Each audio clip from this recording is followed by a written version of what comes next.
Hey guys, Furum here, and today I'm going to be doing something I don't think I've done in an Asphalt 9 multiplayer video before, testing two cars in the same video. But I think it makes sense in this case, as these are the two challengers in the game. One of them got buffed, one of them got nerfed, and here we can see the before and after the update pictures of their stats. First of all, we have got races with the Hemi, which got nerfed a little bit in this update on every aspect. However, it was not nerfed too much in any aspect, like by less than 1 point in every stat except top speed, which got lowered by about 3 kilometers per hour or about 2 miles per hour. This car goes 194 when it used to go 196. Overall, this car hasn't changed a whole lot. However, I can tell you that I understand why they decided to nerf it. I also understand why some people are upset about it, but I personally think it was a change that made sense, because this car was actually toward the bottom of Class D if you look in the garage, but it was competing with cars like the Mazda Furai and the highest end ones in the event still.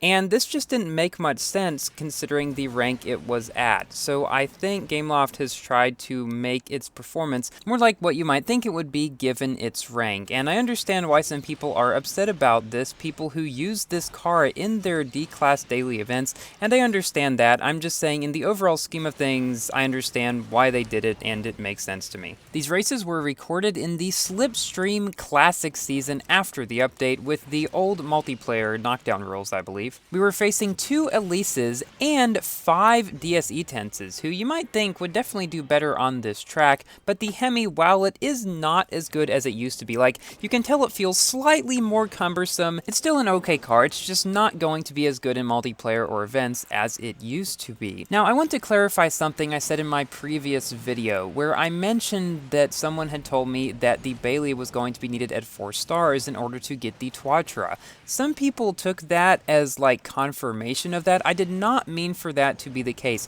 I am not 100% sure that that is going to be the case. In fact, I hope it is not the case by any means. So don't take that as like a fact or something. Just take it as a word of caution to not get your hopes up too much, because while it may turn out that that's not the case, I still would imagine the Bailey would be needed in some shape or form in that event. And even if, say, you only really do have to unlock the Bailey in order to get the Twatra, I have also heard rumors that the Stingray might be needed in order to get the Twatra, which would make it a truly pay-to-win car. Now again, these are just rumors. Don't take them as complete fact, but just keep them in mind that the Twatra special event, which will most likely be a Drive Syndicate, is not going to be easy and will probably be a lot more like the Eska one than the Rimac one, unfortunately. In that race, we beat 3 DSE Tenses and 3 Lotus Elises, which seem to be the most popular cars in Bronze League, and now we have a race in Silver League where we are facing, along with an Elise,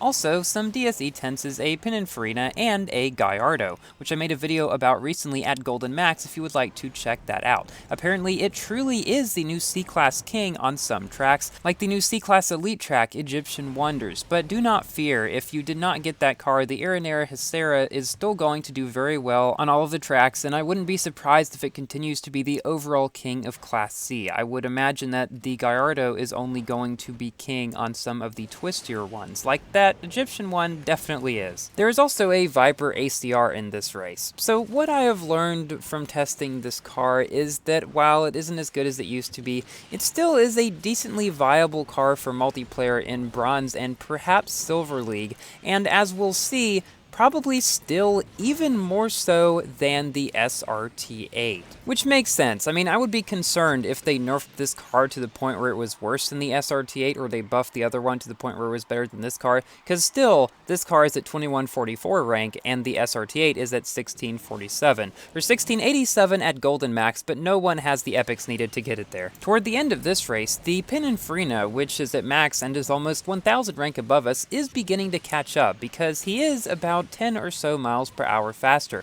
but we got enough of a lead early on in the race to be able to take the victory. And this has been your review of the Dodge Hemi after the nerf. Now you remember before the update, the Dodge Challenger SRT8 was my least favorite car to drive in multiplayer. It accelerated so slowly, you would get bumped around all the time because you never had enough nitro to make it to its top speed, it seemed, and if you're able to get out of there without getting knocked down, if you came to any twisty part of the track, when you drifted, you would go down to like like 100 miles per hour, and then even if you still didn't get knocked down or anything, you would come in like in the lower half, and it was just terrible. So now we will see how it does after the update, where it has gotten a buff in the areas that it lacked the most: handling and nitro. Now, its top speed was not improved. Its top speed was its best thing about it so far, and I feel like they should have improved its acceleration a bit too, because that's still not amazing. But I can tell that its nitro efficiency has improved a little, and its handling felt a little bit better.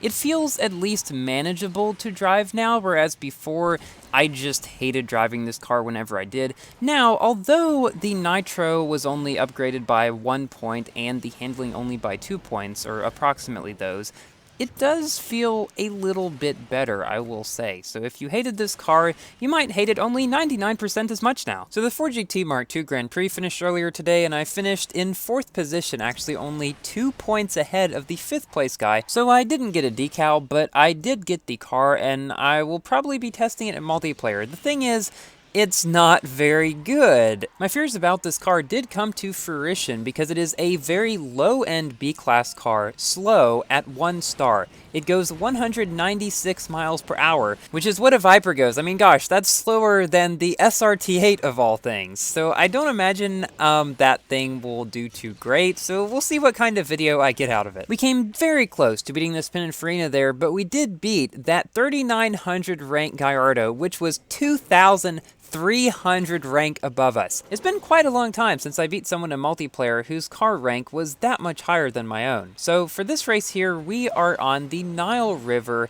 and this one I was thinking it might be a little bit better because this car's biggest strength is its top speed, which still isn't great, but it's at least better than its other stuff. But then I get knocked down, as I tended to previously, but thankfully we had Shockwave to be able to get back up to speed. See, the thing is about Shockwave seasons, these are the best seasons for cars where their biggest strength is their top speed, because they're able to maintain it most of the time a lot better than in most other seasons, because you get these situations where you can just ride along behind people who might be slower, and then you can pass them because of that. So I really like that about Slipstream seasons, and I kind of wish I had tested the Jesko in this season instead of the previous one, because I feel like I would have had better luck with it here than in that one. And I'm very curious to see just how the Trois is going to compete against it. We're coming up near the end of the race here, and we've come across a big pack of cars for the most part, and I knew that since I was faster than at least a couple of them, I might be able to pass them before the end. I was able to, unfortunately, knock down that Rizvani, and now I was into 3rd position. Yeah, after a knockdown in this car. But here we see where this car's biggest weakness now lies. You see we're down to almost 100 miles per hour. That Pininfarina is drifting past me at this final turn like I was nothing, causing me to almost fall back to 5th place after being in 3rd and almost 2nd. This Nile River track, you may think it seems good for this car, but it really isn't due to that final turn. We did, however, beat a Vencer Sarth and Artega and an Acura NSX, and now for our final race of the video. This one is on Osaka against a couple of Vipers and an Acura NSX, a combination of which I did not expect this car to do very well, but it kind of surprised me. So now it's time for my general review of this car and the Hemi. The SRT8 I would still consider to be the worst car in Class C, as it is by no means fun to drive at this point, but it has been redeemed slightly from the nerf that they did on it so long ago that it did not deserve at all. Its top speed is its best trait, with everything else being pretty bad even now. But I don't hate it as much as I used to. And then we have the Hemi, the once D-Class king that is now really not much more than a mid-tier S-Class car, which is really where it sits in the garage though. It still is an okay all-around car, and I'm not even sure what its biggest strength at this point is, given that its top speed was nerfed to now be even lower than this car's by a few miles per hour. So I cannot really recommend either of these cars for multiplayer or events much anymore, although I will still say the Hemi is the better car of the two. And we're actually able to get a win with this car. How about that? Thank you all so much for watching. Please like the video if you have enjoyed, and consider subscribing for more Asphalt and other games content. And I will see you in my next video. Goodbye!